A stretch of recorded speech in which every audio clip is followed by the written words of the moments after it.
दोस्तों, हमारे जीवन के कई ऐसे गुप्त राज होते हैं जो हम दूसरों के कानों में पड़ने देना नहीं चाहते और अक्सर परिवार में अशांति का कारण हम स्वयं ही होते हैं। हम इस बात को देख पाए या ना देख पाए, पर ये असल सत्य है। पर जाने अनजाने में मूर्खतावश हम खुद ही अपनी वो बातें हम दूसरों को बता देते हैं जो हमें कभी भी बतानी नहीं चाहिए। और वही बातें जो जाने अनजाने में हमने दूसरों के सामने बता दी थी, वही हमारे दुख का कारण बन जाता है और वही हमारे झगड़े का भी कारण बन जाता है। फिर बाद में हमें पछतावा होता है कि मुझे ये बात किसी को भी बतानी नहीं चाहिए थी। मेरी ही गलती हुई कि मैंने जाने अनजाने में ये मेरी सारी बात दूसरों को बता दी। इसीलिए आज की जो बहुत कहानी मैं आपको सुनाने वाला हूँ, जिसे सुनने के बाद आपको ऐसी 7 बातें पता चलेगी जो आपको कभी किसी को भी नहीं बतानी। और ये जो 7 बातें हैं वो आपको क्यों नहीं बतानी, इसके पीछे का तर्क भी मैं आपको दूंगा। अगर इन 7 बातों के अलावा अगर आपको लगता है कि कोई ऐसी बात है जो मुझसे छूट गई या मैं नहीं बता पाया, तो कमेंट सेक्शन में आप ज़रूर बताना। और इससे पहले कि आप इस बौद्ध कहानी में खो जाए, इस चैनल को सब्सक्राइब ज़रूर कर ले। तो चलिए कहानी को शुरू करते हैं। एक समय की बात है, एक नगर में रामू नाम का एक युवक रहता था और वो युवक बहुत ही गरीब था। उसके पास पैसा भी नहीं था और 2 वक्त की दाल रोटी भी बड़ी मुश्किल से उसको नसीब होती थी। और किसी काम की तलाश में दिन रात खोज करने पर भी उसे कोई काम भी नहीं मिल रहा था। फिर एक दिन उसने अपनी पत्नी के सामने अपनी सारी समस्या बता दी और उसने अपनी पत्नी से कहा कि मैं जिस जगह भी काम मांगने के लिए जाता हूँ तो हर कोई मुझे ये कहकर काम नहीं देता है कि हमारे यहाँ काम की ज़रूरत नहीं है और मैं काम की तलाश कर करके थक चुका हूँ और मुझे समझ में नहीं आता कि मैं तुम लोगों का पेट कैसे भरूँगा, अपने बच्चों को भी कैसे पालूँगा। और ये चिंता मुझे दिन रात खाए जा रही है। और ये सुनकर उसकी पत्नी ने कहा कि तुम एक आदमी के पास एक बार ही काम मांगने के लिए जाते हो और जब वो काम नहीं देता तो तुम दोबारा उसके पास जाते तक नहीं हो। अगर तुम्हें उससे काम लेना है तो तुम्हें अपनी हमदर्दी जतानी होगी, तुम्हें उनसे हमदर्दी हासिल करनी होगी, तुम्हें अपनी गरीबी दिखानी होगी ताकि वो लोग तुम्हारी मजबूरी समझकर तुम्हें काम पर रख ले। इसीलिए शर्म मत करो, उन्हें अपनी मजबूरी बताओ, उन्हें अपनी गरीबी बताओ और इसी उपाय से तुम उनसे काम पा सकते हो। और ये बात रामू की मस्तिष्क में बैठ गई और अगले दिन वो काम मांगने के लिए उसी सेठ के पास जा पहुंचा जहां पर वो पिछले दिन काम मांगने के लिए गया था। लेकिन इस बार उसने हाथ जोड़कर उस सेठ से प्रार्थना की, उससे विनती की कि वो बहुत ही गरीब है और उसे काम की बहुत ही आवश्यकता है। वो जो कुछ भी उसे देंगे वो उसमें संतुष्ट हो जाएगा, पर कृपया करके मुझे अपने यहाँ पर काम पर रख ले। और उसकी ऐसी हालत देखकर उस सेठ ने उसे अपने यहाँ पर काम पर रख लिया और वो रोज़ वहाँ पर काम पर जाने लगा। और अंदर ही अंदर वो खुश तो था कि उन्हें काम तो मिला, लेकिन उसे वेतन दूसरों लोगों से काफ़ी कम मिलता था। और वही काम जो रामू कर रहा था वो दूसरे लोग कर रहे थे, उसके बदले रामू को वही वेतन बहुत ही कम मिल रहा था। और जब इस बारे में उसने अपने सेठ से कहा तो सेठ ने कहा कि देखो भाई, तुम्हें काम की ज़रूरत थी, मैंने तुम्हें काम दिया तो मेरा धन्यवाद करने की बजाय तुम मुझसे शिकायत कर रहे हो। और ये सुनकर रामू वहीं पर चुप हो गया। लेकिन बात कहीं ना कहीं सत्य थी। सेठ ने तो उसे उसकी मजबूरी के हिसाब से ही काम दिया था और इसीलिए वो उसे अपने अनुसार ही वेतन देता था। लेकिन धीरे धीरे रामू ने ये बात अपने सगे संबंधियों और अपने दोस्तों को भी बताना शुरू कर दी कि उसका सेठ कैसा आदमी है और उसे कितना वेतन देता है। समय बीतता रहा और रामू अपनी लगन के साथ वही काम करता रहा लेकिन अब परिस्थितियाँ बदलने लगी थी। सेठ अब रामू से दूसरों लोगों से ज़्यादा काम लेता था और उन सभी से कम वेतन रामू को देता था। और ये बात रामू के मन को बहुत ही खलती थी। वो दूसरों से ज़्यादा मेहनत कर रहा है, लेकिन बदले में उसे दूसरों से कम वेतन मिल रहा है और इससे उसके आत्मसम्मान को बहुत ही गहरी चोट पहुंची। और अब धीरे धीरे रामू का मन अपने काम से हटने लगा। उसका मन काम में लगता ही नहीं था। लेकिन जाहिर सी बात है, ऐसी जगह पर किसका मन लगेगा जहाँ पर आदमी को अपने आत्मसम्मान के साथ समझौता करना पड़े। और इसीलिए रामू ने जल्द से जल्द ही अपना काम छोड़ दिया और वो घर पर आकर खाली बैठ गया। अब उसके पास घर का खर्चा चलाने के लिए भी पैसे नहीं बचे थे। इसीलिए रामू ने अपने सगे संबंधियों और दोस्तों से सहायता मांगनी शुरू की। लेकिन उसके दोस्त उसके सामने तो उसे दया का पात्र समझते थे, उसे दिलासा देते थे, लेकिन पीछे से उसका मजाक भी उड़ाते थे। वो कहते थे कि कितना बेवकूफ़ है कि सेठ ने कितना काम लिया और बेचारे को पैसे भी नहीं दिए। अरे अभी हम इसको पैसे देंगे तो क्या कल ये हमारा पैसा वापस कर पाएगा? एक तो इसकी ऐसी हालत है और काम तो इसके पास कुछ है नहीं, और पैसा कहाँ से ला कर देगा। और इसी वजह से रामू की हालत दिन भर दिन खराब होती चली जा रही थी। अब वो दिन रात तनाव में रहने लगा था। वही दोस्त, वही सगे संबंधी जो उन्हें अपने होने का दिखावा करते थे, वो उसे दया का पात्र समझ रहे थे। उन लोगों को रामू पर तरस आ रहा था। सब लोग आकर रामू को ज्ञान तो बहुत देते थे, लेकिन कोई सहायता नहीं करता था। और अक्सर ऐसा ही होता है, ज्ञान देने वाले तो बहुत मिल जाते हैं, लेकिन मदद करने वाले, उंगली पकड़कर हाथ पकड़कर आगे चलने वाले कितने लोग मिलते हैं। और एक दिन रामू को पता चला कि पड़ोस के गांव में एक बौद्ध भिक्षु आया है जो बहुत ही ज्ञानी है। और रामू इतना तनाव में था कि उसे कोई आगे का रास्ता नज़र ही नहीं आ रहा था। और इसीलिए जाने अनजाने में वो बौद्ध भिक्षु के पास पहुंच जाता है और वहां पहुंचकर वह सीधे उनके पैरों में गिरकर रोने लग जाता है। और वो रोते रोते बौद्ध भिक्षु को अपनी सारी परिस्थितियां बताता है। बौद्ध भिक्षु को बताता है कि किस तरह से उसके सेठ ने उसका फ़ायदा उठाया है और उसके सगे संबंधी उसके साथ कैसा व्यवहार रखते हैं। सारी बातें सुनकर बौद्ध भिक्षुक ने उसे चुप कराते हुए कहा कि भंते, ये सारी समस्याएं तुम्हारी बुद्धिहीनता, तुम्हारी मूर्खता के कारण उत्पन्न हुई है। अगर तुम्हारे अंदर विवेक होता तो इनमें से एक भी समस्या तुम्हारे चित्त को दुखी नहीं कर सकती थी। लेकिन तुमने अपनी अविवेक के कारण, अपनी मूर्खता के कारण खुद ही अपने रास्ते में कांटे बिछा दिए। और आज मैं तुम्हें 7 बातें बताता हूँ, वो भूलकर भी तुम किसी और को मत बताना।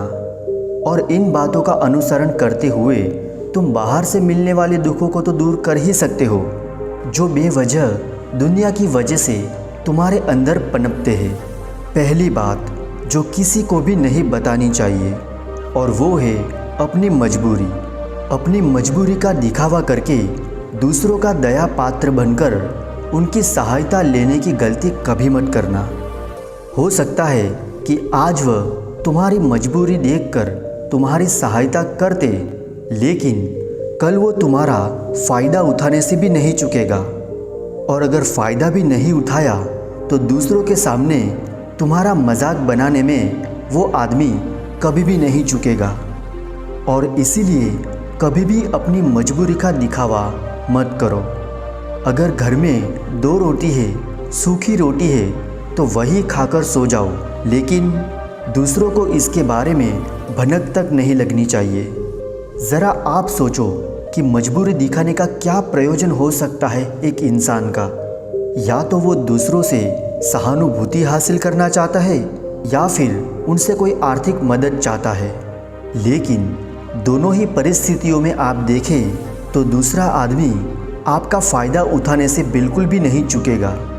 और अगर वो फ़ायदा नहीं भी उठाएगा तो अपनी नज़र में तो वो आपको मूर्ख ही समझेगा और दूसरों के सामने वो आपका मजाक तो ज़रूर बनाएगा। इसीलिए अपनी मजबूरी के बारे में किसी को कुछ भी नहीं बताना। दूसरी बात जो किसी को भी नहीं बतानी चाहिए वो है अपने अतीत की गलतियाँ और अपने भविष्य की रणनीतियाँ। अगर सोचो कि हम अपने अतीत की गलतियाँ दूसरों को बताते हैं तो उसका क्या प्रभाव होगा। वह गलतियाँ ठीक तो नहीं की जा सकती, तो फिर जाहिर है तो उन्हें बताने का क्या प्रयोजन रह जाता है। आप अपने अंधेरे पक्ष को खुद दुनिया के सामने बता रहे हो, खुद अपनी गलतियाँ दूसरों के सामने बता रहे हो। इससे उस आदमी की नज़र में आपका एक चरित्र घटित हो जाएगा और वो भविष्य में हमेशा आपको उसी नज़रिए से देखेगा। इसीलिए किसी भी आदमी की नज़र में अपना चरित्र घटित मत होने दो और ज़रा सोचो कि आप व्यर्थ में ही अपने भविष्य की रणनीतियाँ दूसरों के सामने बता रहे हो। जो लोग आपके काम का हिस्सा ही नहीं है उनके सामने अपनी भविष्य की रणनीतियाँ अपनी डेंगे हाँकने का क्या फ़ायदा। वो लोग आपकी सहायता तो नहीं करेंगे लेकिन आपकी भविष्य की रणनीतियाँ में बाधा ज़रूर बन सकते हैं। आप खुद अपने विवेक का इस्तेमाल करिए और सोचिए कि आपके साथ भी ऐसा हुआ है कि आपने अपनी भविष्य की रणनीतियाँ किसी को बताई हो और वो कामयाब ही ना हुई हो। ज़रूर हुआ होगा, ज़रा गौर से सोचिए। फिर तीसरी बात जो आपको किसी को भी नहीं बतानी चाहिए वो है अपने घर की बातें। जो भी हमारे घर के अंदर आपस में बात होती है, हमारे माँ बाप के साथ, हमारी पत्नी के साथ, हमारे बच्चों के साथ, वह सारी बातें परिवार तक ही सीमित रहनी चाहिए। अगर आप इन सारी बातों का दूसरों के सामने ढिंढोरा पीटते हो तो दूसरों को आपके घर में घुसने का एक मौका मिल जाता है और वो ऐसी बातों का फ़ायदा उठाने से बिल्कुल भी नहीं चूकेंगे और वो आपको अपने ही परिवार से दूर ले जाने की कोशिश भी करेंगे। अक्सर ऐसा होता है, हम समाज में देखते हैं कि हम अपने घर के झगड़ों को कम करने के लिए उन झगड़ों को अपने पड़ोसियों और दूसरे सगे संबंधियों को भी बता देते हैं, लेकिन इससे आपको सहायता कभी भी नहीं मिली होगी, बल्कि आपके घर की लड़ाई झगड़े और भी ज़्यादा बढ़ गए होंगे और वो जाहिर है वो बढ़ेंगे। अगर आप अपने माँ बाप की बातें दूसरों को बताएंगे तो आपके माँ बाप को बुरा लगेगा ही कि हमारा बेटा हमसे बताए बगैर दूसरों को ये बातें बताता है। इसीलिए अपने घर की बातें और अपने घर की लड़ाई झगड़े किसी के सामने भी मत बताना। अगली बात जो मैं आपको बताने जा रहा हूँ वो किसी को भी बतानी नहीं चाहिए। वो सुनने में बहुत ही अजीब लग सकती है लेकिन उसका सत्य भी मैं आपको एक तर्क के माध्यम से दूंगा।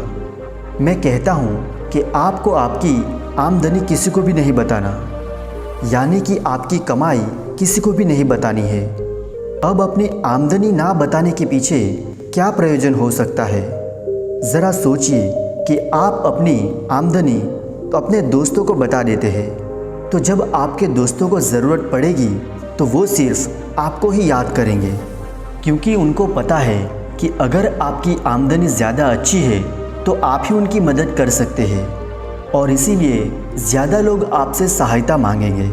और जब आप उनकी सहायता नहीं करेंगे तो वो सोचेंगे कि इस आदमी के पास पैसे हैं, ये मेरी सहायता कर सकता है, लेकिन यह सहायता कर नहीं रहा है और इसीलिए आपकी आमदनी दो दोस्तों के बीच झगड़े का कारण हो सकती है।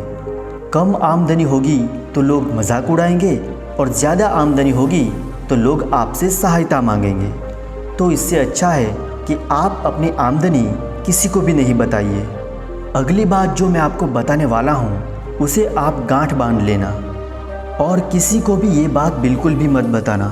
अपनी कमज़ोरियाँ और अपनी ताकत। अक्सर इंसान को पता नहीं होता कि उनकी कमज़ोरियाँ या फिर उनकी ताकत क्या है, लेकिन अगर आपको अपनी कमज़ोरियाँ और अपनी ताकत पता है तो पहली बात तो आप बहुत ही बुद्धिमान आदमी है और दूसरी बात कि आपको ये बातें दूसरों से साझा नहीं करनी है, क्योंकि अगर आपकी कमज़ोरियाँ दूसरों को पता चल गई तो वह आपकी कमज़ोरी का फ़ायदा उठाएंगे, और अगर आपकी ताकत पता चल गई तो वही ताकत आपकी कमज़ोरी बन जाएगी, क्योंकि वो ताकत दूसरे आदमी को पता है और वो ताकत की काट ढूंढ भी लेगा।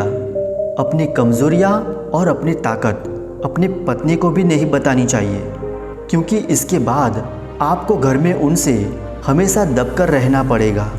अगली बात जो आपको किसी को भी नहीं बतानी चाहिए वो है अपने मित्र और अपने शत्रु। आप अपने मित्र के बारे में अगर दूसरे लोगों को बताएंगे तो वह आपके मित्रों के साथ अपने घनिष्ठ बनाकर आपको धोखा दिलवा सकते हैं। आपके गहरे मित्रों को आपसे दूर करने का प्रयास कर सकते हैं। अक्सर आम आदमी ऐसा नहीं करता, लेकिन आपके दुश्मन ऐसा करने की कोशिश कर सकते हैं। और दूसरी तरफ आपके शत्रु का भी किसी को पता नहीं लगना चाहिए, क्योंकि आज जो आपका मित्र है अगर वो कल आपका शत्रु बन गया तो वो आपके दुश्मन के साथ ही मिलकर आपको परास्त कर सकता है, आपको धोखा दे सकता है। इसीलिए अपने सबसे अच्छे दोस्तों को भी अपने दुश्मन के बारे में कभी मत बताना। अगली और आखिरी बात कहना चाहता हूँ कि जब तुम दान करते हो तो दान के बारे में भी किसी को मत बताना, नहीं तो दान करना व्यर्थ हो जाता है, बेकार हो जाता है। जब आप अपने दान का ढिंढोरा पीटते हो तो ये बता रहे हो कि मैं कितना बड़ा दानी पुरुष हूँ, और ये आपके अंदर एक अहंकार निर्मित करेगा। इसीलिए दान गुप्त रूप से किया जाए उतना ही अच्छा होता है, उतना ही फलदायी भी होता है। जब आपका बायां हाथ दान कर रहा हो तो दाएं हाथ को भी पता नहीं चलना चाहिए कि बाएं हाथ से दान कर रहे हो। ये 7 बातें जो बौद्ध भिक्षु ने रामू को बताई, इनमें संसार के सभी सिद्धांत छिपे हुए हैं। इन बातों का अनुसरण करते हुए आप अपने घर में शांति बना सकते हैं और घर के सारे झगड़े हमेशा के लिए दूर कर सकते हैं। आप इन बातों के बारे में अपने विवेक से ही सोचेंगे तो आपको ये बातें सच मालूम पड़ेगी। और हमारा भी कहानी सुनाने का मकसद यही है कि आपका विवेक जागृत हो। आप खुद उन बातों के बारे में सोचें जो हम आपको बता रहे हैं। अगर हम गलत हैं तो आप कमेंट सेक्शन में ज़रूर बता सकते हैं, और इनके अलावा अगर आप भी कुछ जानते हैं तो कमेंट सेक्शन में ज़रूर बताइए। तो दोस्तों, कैसी लगी ये आपको कहानी कमेंट सेक्शन में ज़रूर बताना, और अगर अच्छी लगी हो तो इस चैनल को सब्सक्राइब भी ज़रूर कर लेना। तो मिलते ही ऐसी एक नई कहानी में, तब तक के लिए आप अपना ख्याल रखें।